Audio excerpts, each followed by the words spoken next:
नमस्कार दोस्तों, आज आपके लिए लाए हैं मोस्ट इम्पॉर्टेंट क्वेश्चन जो कि आरआरबी एनटीपीसीएल में हर एग्ज़ाम में पूछा गया है।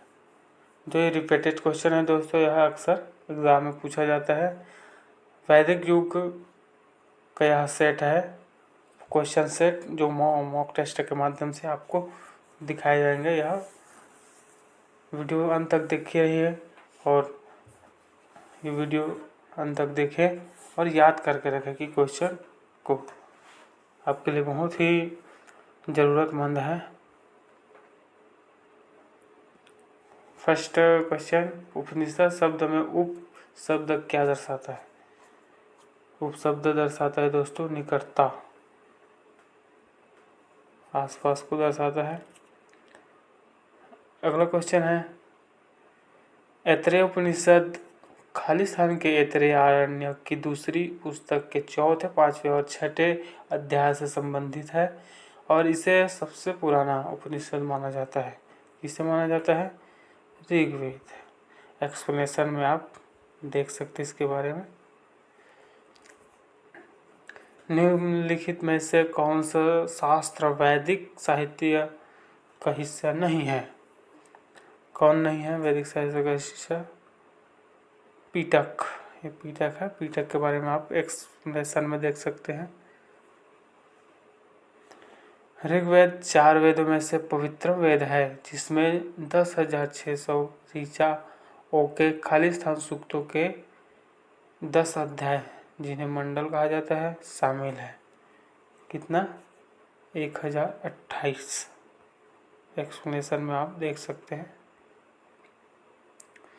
हिंदू धर्म में खालिस्तान देव को पौधों के स्वामी, रोगों के उपचारक और धन के दाता माना जाता है। किसे माना जाता है? सोम को। हिंदू धर्म में निम्नलिखित में से किस देवता को सृजनकर्ता माना जाता है? इसे तो अक्सर जानते हैं आप लोग, ब्रह्मा जी को। प्रारंभिक हिंदू दर्शन में जीवन के कितने चरण निर्धारित किए गए हैं? कितने चरण निर्धारित किए गए हैं? 4 चरण। अगला क्वेश्चन है, ऋग्वेद के इस स्रोतों को खालिस्तान के स्वरूप में भी जाना जाता है। ऋग्वेद के स्रोतों को खालिस्तान के रूप में जाना जाता है। किसके रूप में जाता है? सूक्त के माध्यम, सूक्त के रूप में जाना जाता है। स्रोतों मतलब सूक्त। हिंदू धर्म के अनुसार किस देवी या देवता को जगत का पालन और संरक्षण माना जाता है? किसे माना जाता है? विष्णु भगवान को। भगवान विष्णु धर्म के इतिहासकार अक्सर भक्ति परंपराओं को 2 व्यापक श्रेणियों में वर्गीकृत करते हैं। एक्सप्लेनेशन में आप इसके बारे में देख सकते हैं। निम्नलिखित में से किस वेद को गीतों की पुस्तक, मंत्रों का वेद या यहाँ तक कि गीतों का योग भी कहा जाता है? किसे? अथर्ववेद। अथर्ववेद को कहा जाता है। यजुर्वेद की कितनी शाखाएं हैं? कितनी शाखाएं हैं? यजुर्वेद की 2 शाखाएं हैं।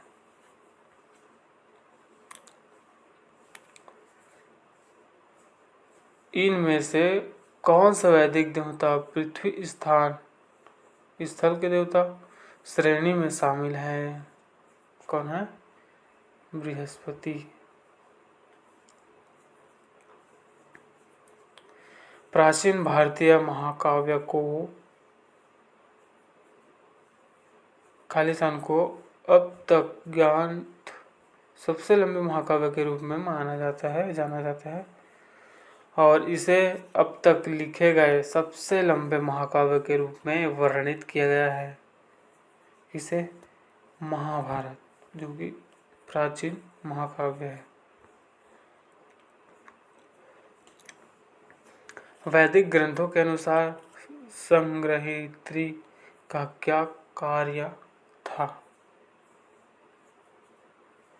कोषाध्यक्ष खजांची।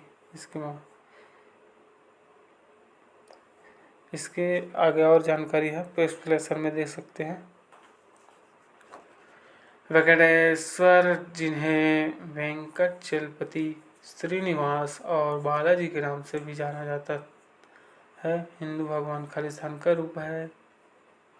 कौन है? विष्णु भगवान।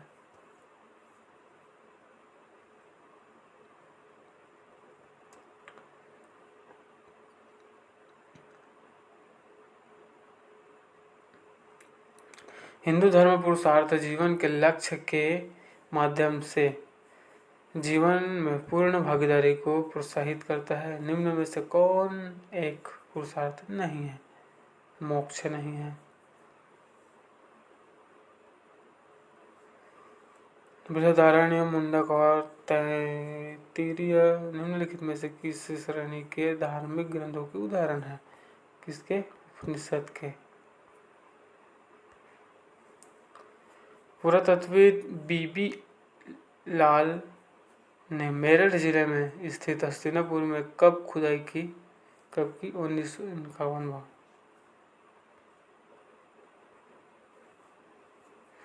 यजुर्वेद का उपवेद धनुर्वेद है। यह किससे संबंधित है? किससे संबंधित है? युद्ध कला से। भारत में वैदिक काल अवधि क्या है? 1500 से 500 BC।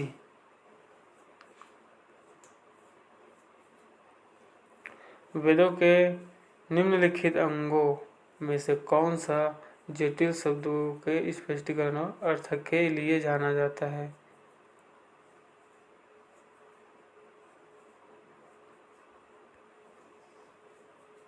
महाभारत के उस चरित्र का नाम क्या है जिसे महाभारत का युद्ध को देखने के लिए दैवीय दृष्टि का आशीर्वाद प्राप्त था और वह दृश्य देखकर दृष्टिहीन राजदूत रात को युद्ध के घटनाक्रम को वृत्तांत सुनाता था? यह सबको आपको मालूम है, इसे कमेंट पर बताएंगे दोस्तों।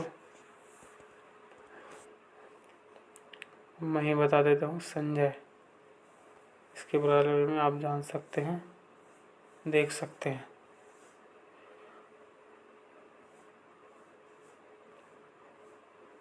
ये वो दोस्तों आपका क्वेश्चन मोस्ट इम्पॉर्टेंट है, जो आपके लिए बहुत ही ज़रूरी है। इसको याद करके रखें। थैंक यू दोस्तों, thank you for watching. Video को लाइक करें, चैनल को सब्सक्राइब करें और शेयर भी करें। कमेंट में जय श्री राम जरूर लिखें।